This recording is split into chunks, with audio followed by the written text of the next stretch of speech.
Good afternoon, everyone. So we'll be talking about visualizing big data in the browser using Apache Spark. So let's first clarify what we mean by visualization. So visualization may refer to exploratory visualization. This is the mode in which you are generating tens or hundreds of graphs to verify your hypothesis about the data or explore unknown aspects of it. It is a critical part of data analysis to the degree that William Cleveland considers any data analysis excluding visualization to be rote.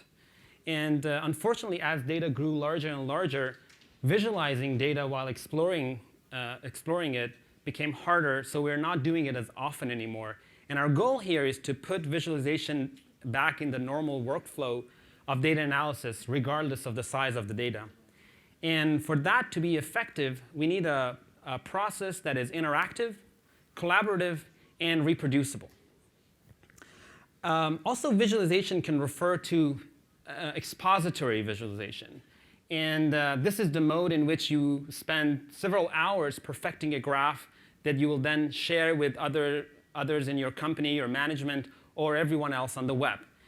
And usually, those hours spent on a single graph is well worth it because the graph can very well outlive yourself. A classic example of it is this graph of Napoleon March done more than 100 years ago.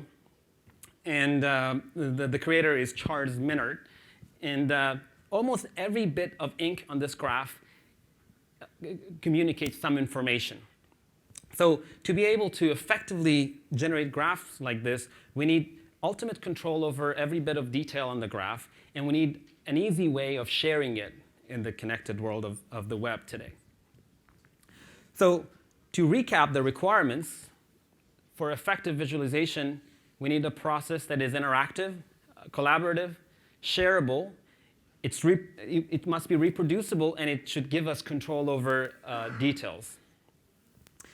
Our argument here is that the first three can much easier be achieved if we do the visualization job in the browser itself. And the last two, reproducibility and control over details, can be done much more effectively if we use programming to generate the graph, basically using visualization libraries. So let's start with the second one. We consider visualization to be similar to programming. For many complex tasks, point and click may not be enough. And the process of visualization can best be expressed with a specialized grammar or API. And when you use an API, you write programs into something like a script that you can later execute over and over again and get the same result. So it's reproducible in that sense. These libraries also give us control over all the details. And data scientists are already familiar with and are already using all these libraries. Things like D3, JS, 3JS, Matplotlib, ggplot, Bokeh, Vincent. All these are popular and well-known because they do their job very well. So when we use these libraries, then we want to share their results.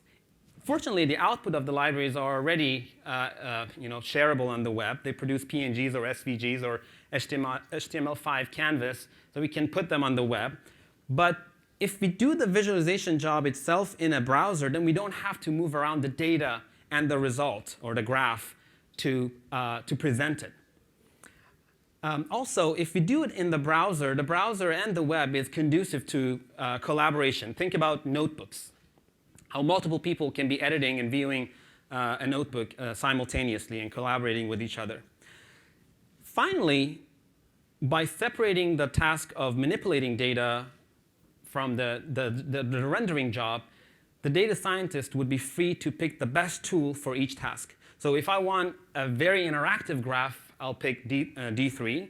Or if I want a graph for my statistical analysis, I'll go with a pandas plot in Python, for example.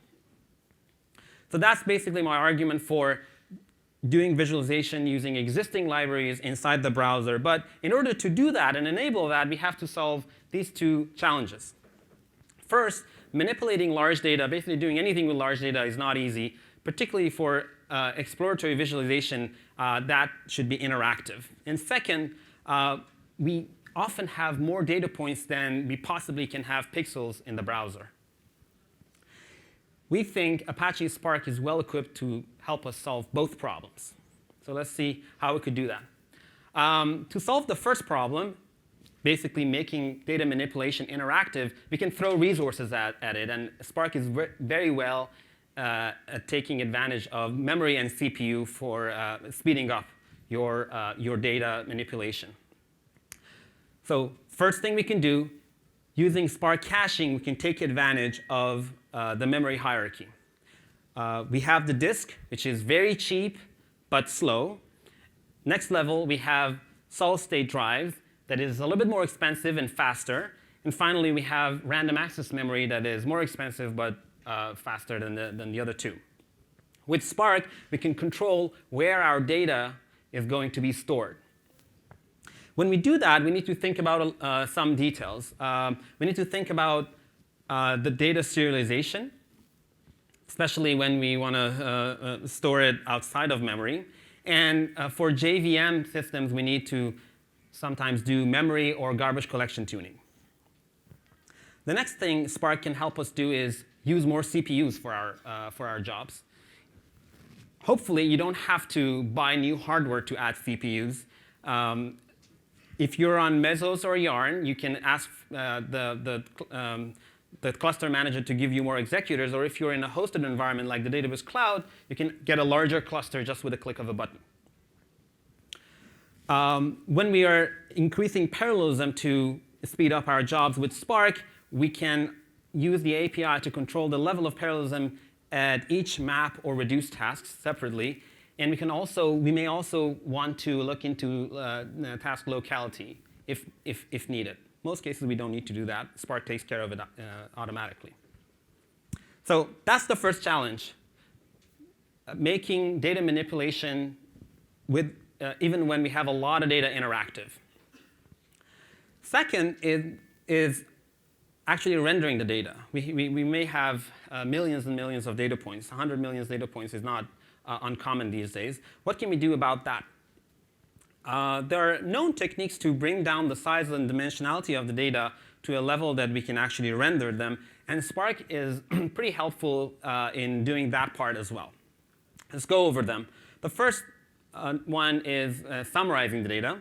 This is very common, already extensively used by BI tools. They allow you to aggregate and pivot your data, and then they visualize as summaries. In fact, most of nightly jobs of data scientists today is about summarizing their company's large data and then bringing it to a workstation and analyzing it and graphing it.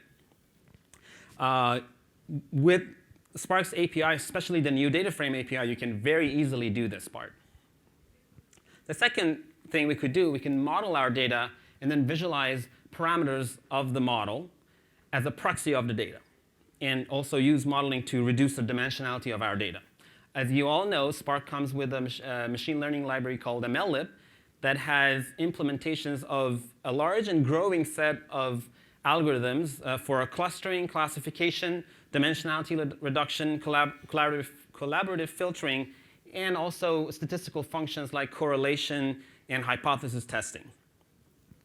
And finally, we can sample our data if we actually want to see individual data points. This is extensively used in statistics, and Spark has native support for a variety of sampling primitives like approximate and exact random sampling or stratified sampling. With stratified sampling, you can get samples of the data with different sampling ratios for each group or strata of your data. Also, with approximate sampling, you can perform the sampling task much faster, but you won't get the exact number of samples. But turns out for many tasks like visualization, that can be good enough. So basically, with summarizing, modeling, and sampling, we can reduce our data to the size that we will be able to render them in the browser. So with that, I'd like to demo each one of them very quickly. OK. So I'm going to use the Databricks cloud for my demo. Is this readable in the back? Good. OK. I assume it is. So this is the Databricks cloud. You have your workspace, tables, the clusters, jobs, and applications. When I go to clusters, I see a number of clusters that have already been, I can zoom out a little bit, that have already been created. I'm going to use the large data analysis cluster here. So let's go here and create a notebook. Let's call it songs. And I'm going to pick Python as my language and attach it to the large cluster. OK, so I've already created a table of the 1 million songs data set and imported it. So I'm just going to get a quick peek at the data. So notice that this is a Python notebook, but I'm just mixing in SQL for convenience. And this is my data. It's rendered as a table, and it has about 54 columns. What I was interested in looking was how average song durations changed over time. This is an example of summarizing and then visualizing data. So first, I would like to import a notebook that has some basically run a notebook that imports a bunch of Python libraries that I'll be using.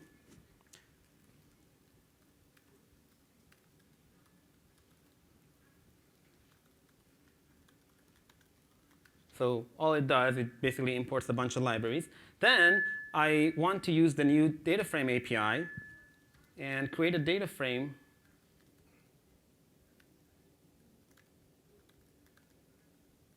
from my songs table. So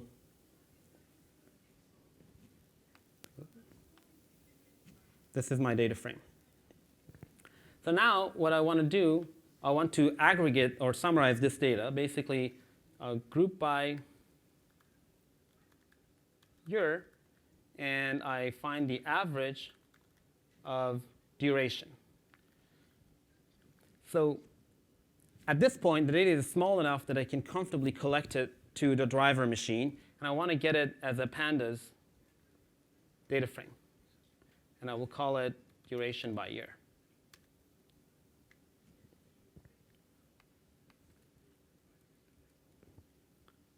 So we ran an aggregation query on 1 million rows in about 10 seconds. I just renamed the columns. And then I want to visualize this. For visualizing things like this, I prefer an implementation of ggplot in Python that I've already imported. So I just give it the data frame.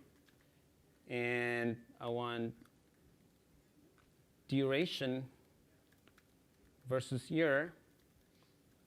And I want to put a point for each year. And I want to connect them with a line and color it blue. So this gives me a plot. And I just pass that to a display function to render it for me in the notebook. So this is so basically we have a Python library that produces a PNG and we just render it. So this is what we get. It's not what I was looking for, actually. Turns out there are some rows in our data set with year equal to 0. That happens all the time with real data. And this is exactly why we want to do our data visualization interactively, so we don't launch jobs overnight, come the next day, and find half of our graphs are useless because of some outliers. So I can update this by filtering those bad rows. So I just filter those songs that their year is greater than 1930, and then do this again. We can afford to do that because we know it's going to just take a few seconds, tens of seconds.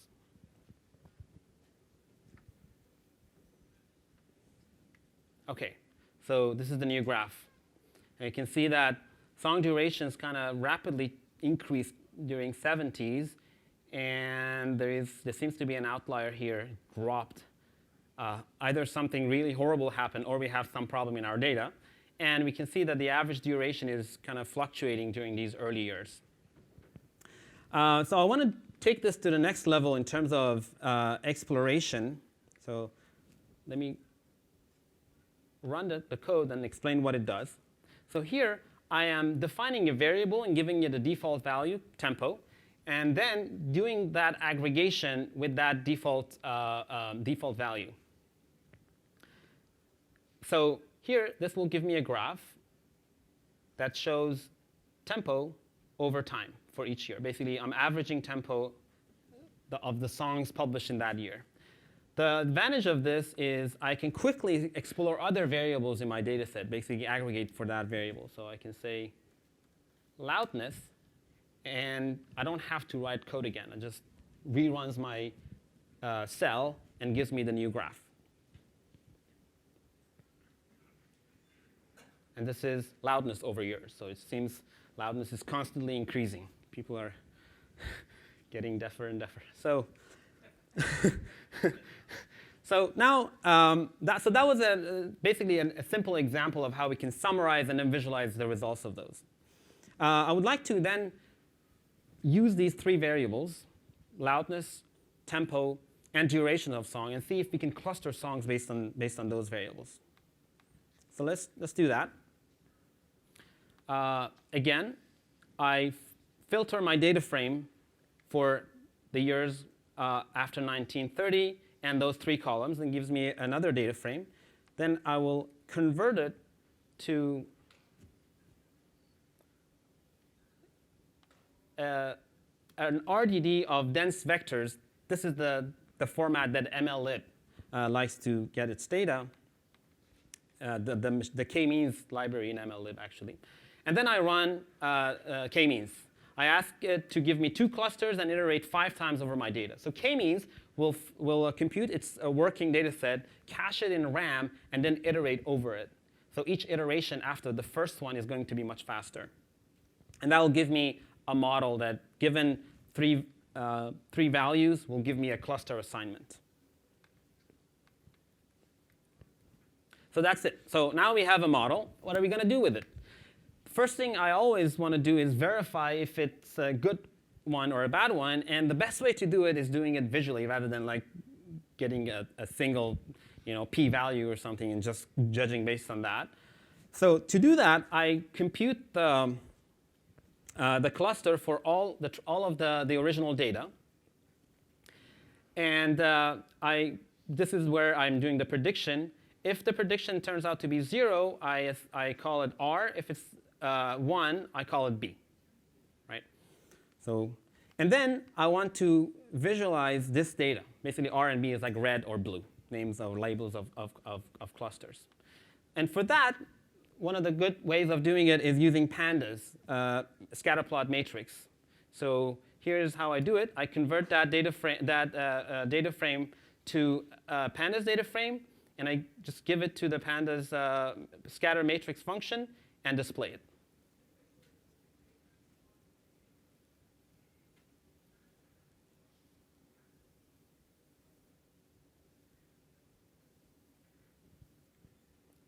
Seems to be either a network thing or a staggler.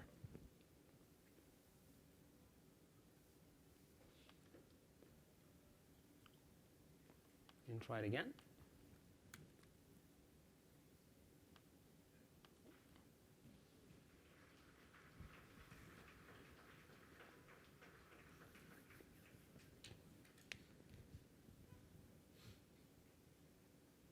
Or we could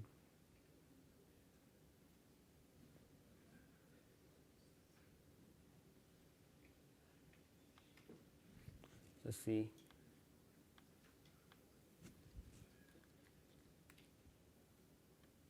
Job isn't finished. So let's see.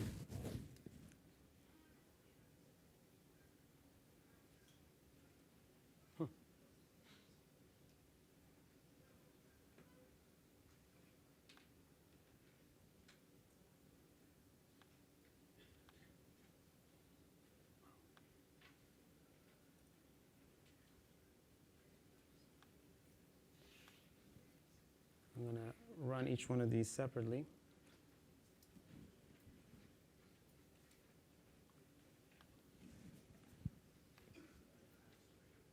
This one is the one that is, so basically this collection is not happening for some reason.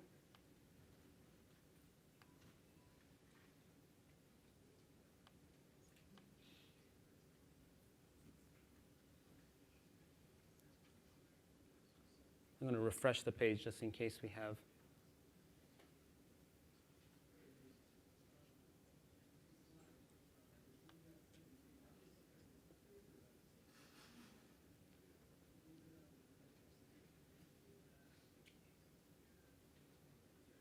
Let me rerun from here. Maybe this thing I'll do a repartition.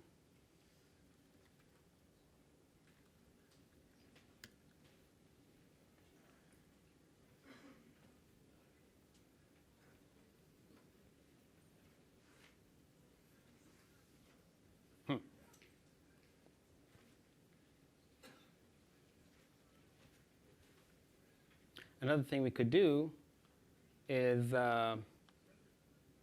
detaching from, so I can cancel this. I can detach from this cluster and attach it to another cluster and then try it on another one. So let's see how that goes. So first I do my imports,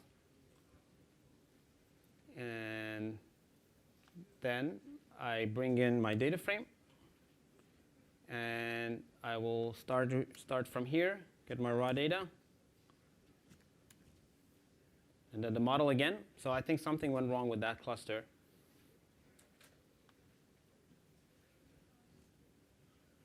This is not as large, but should be able to do the job.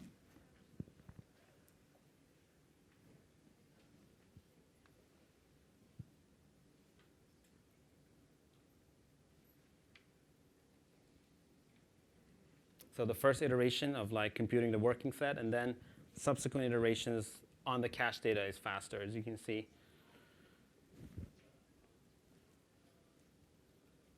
And this part where we predict and we collect.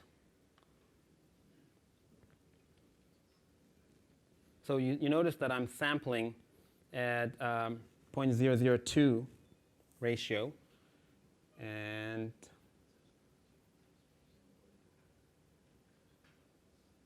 hopefully this one doesn't have that problem. There you go. Whew. And then we display it. Okay. All right. So this is the graph we got. Okay, so the way to read this scatter plot matrix is, as we increase duration, we go from blue to red. But as we increase tempo, we have both blue and red. Or as we increase loudness, we have both blue and red. So this is telling me that basically duration is the one that is determining what my clustering is. And that seems to be because duration is highly skewed. There are few very large values in my duration column. So that is usually a problem for k-means. And what I would do, I go and log transform duration and redo this practice again and get a better clustering. Okay, so the last thing I want to show is a different type of visualization using D3 for interaction. The data set I'm going to be using is the data from the open payments data set that government recently released. This is very interesting. They released for year 2014, every payment that a pharmaceutical company made to a physician has to be released from now on. So now we have a data set of about 1.5 million payment records from pharma companies to doctors.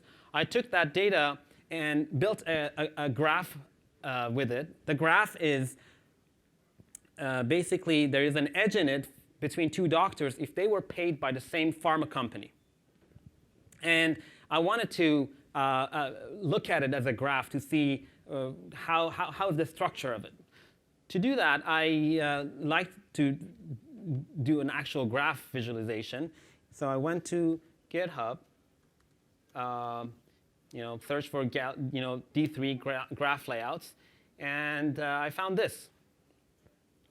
there's this force-directed graph implementation with D3, which seemed very cool. So I wanted to just use it. So the way this guy is done is using D3, obviously, and it reads this data from a file. So I need to basically give it some data, its data in a file, and then have it render it for me. So I've already cached this data. So I'm going to run this query again and make sure it's cached, and so you can see the size of the data set. It is 19.8 billion edges in that graph. It's huge. We can't possibly render it on anything, so we have to sample it. So the way I'm gonna sample this is by first picking a pharmaceutical company. So I put it in a variable so I can change it interactively, and then getting all the edges that were associated with that company, and then sampling them such that I get 500 edges or data points. And then I use the GraphX library that I've already imported and construct a graph with those edges and vertices. And then I want to visualize it. So I write it into a special folder we call file store that then allows us to access it from outside. So now I can actually access that data and graph it. So let's go grab this code, the entire script, and display it as an HTML snippet.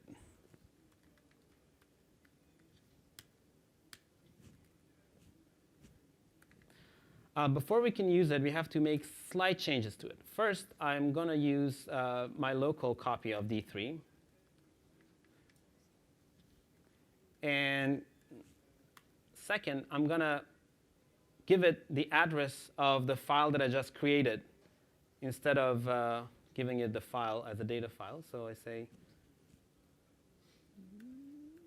graph.js. That's what I wrote it as. And I call it in as a script, so I don't need to do this anymore. So I remove it, and remove the closing, and I run it. So basically, this is the structure of that sample of my graph. So it's fairly interactive. I can pull a vertex and see how the graph moves by pulling it.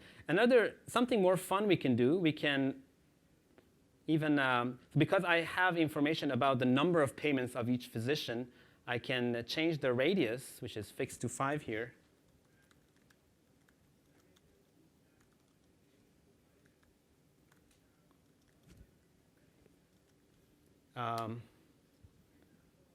And then I can see who got multiple payments.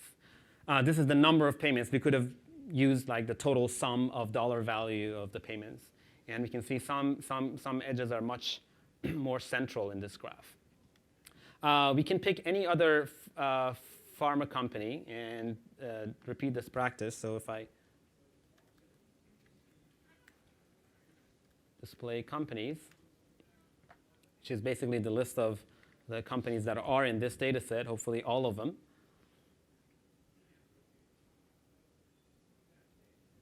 Hopefully we don't have that Stagler issue again.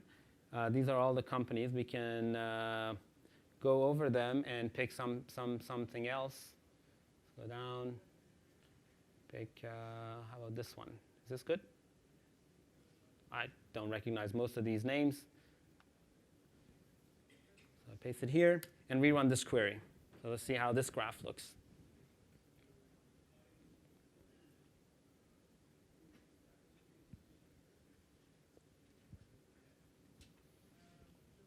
So again, we are doing a number of jobs here. We are doing this filtering, then the sampling, and then the graph construction, and then we serialize it back as a JSON file.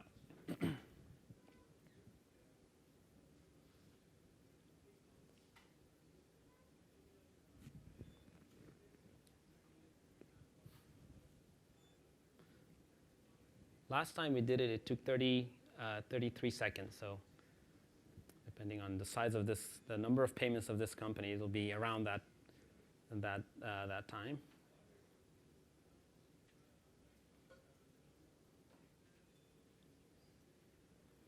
And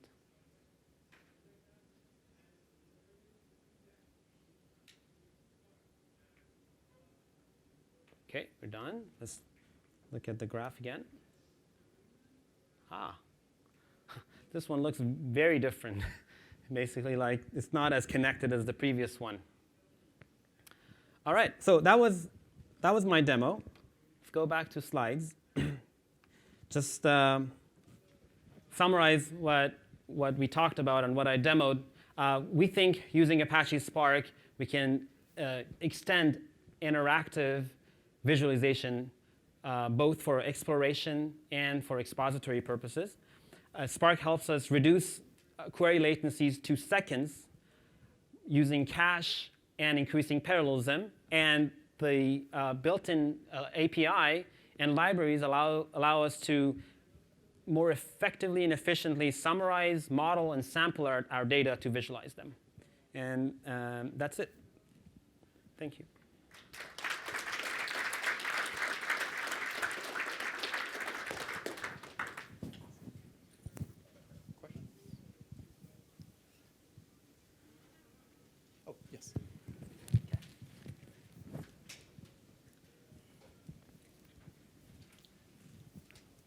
So this isn't really a question, more just a request. Could you go back to the first slide that said it was like the 5 kind of, in your opinion, the characteristics of good visualization, and which ones were solved in the browser versus the programming?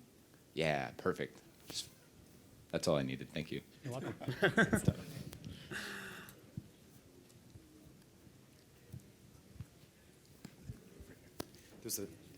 I'll come back.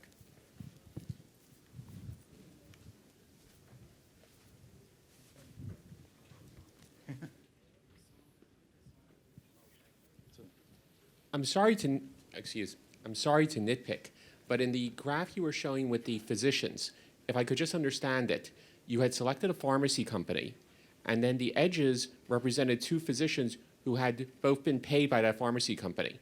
So if you had not sampled the edges, wouldn't those have been complete graphs with all nodes connected? Yeah, I agree, absolutely.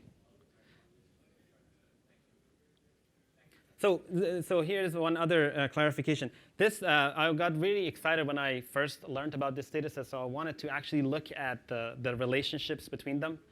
I really encourage everyone to download this data set. It's available and explore it.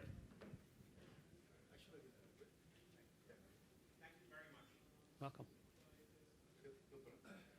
So with that example, do you think that's a good idea to apply sampling on graphs?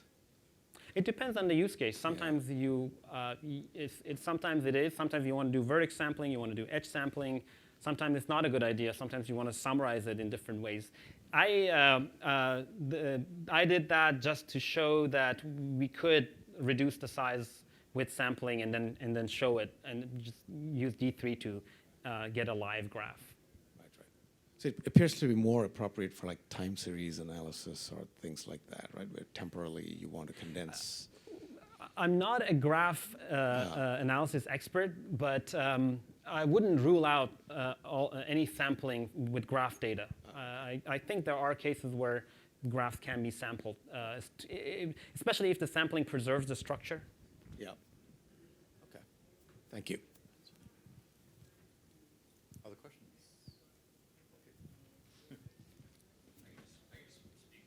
Okay, yeah. Are you aware of any efforts to do a big data graph? So I was just in one of the GraphX presentations, and they mentioned that from GraphX you can use kind of the underlying graph structure as a table, but there's nothing really out there to view something in GraphX as a graph.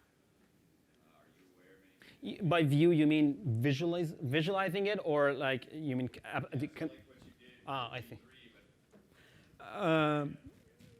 So in the browser, the most appealing examples I've seen were with D3, but the There is one major problem with using D3 for a graph, especially large graphs, is that it's on SVG, so you can't really handle many edges or vertices. There's some limit. So it's better to do it with a canvas-based library. I don't specifically know canvas-based graph visualization libraries. I would be, if you know or anyone knows, please, I'll be more than happy to learn about them. Hi. Will any of the demos or sample code that you have be available online? Yes, we will definitely put these, make these available online, or at least inside the Databricks cloud. Okay, where can we find that? I need so we will if there's a forum or something, we can post it there so everyone can find them. I don't know exactly where we're going to put them, Okay. but we'll make sure we make these public, the code and the slides.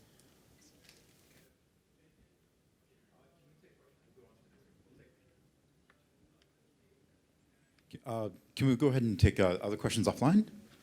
Thank you. And thank you very much, Hossein. That was awesome.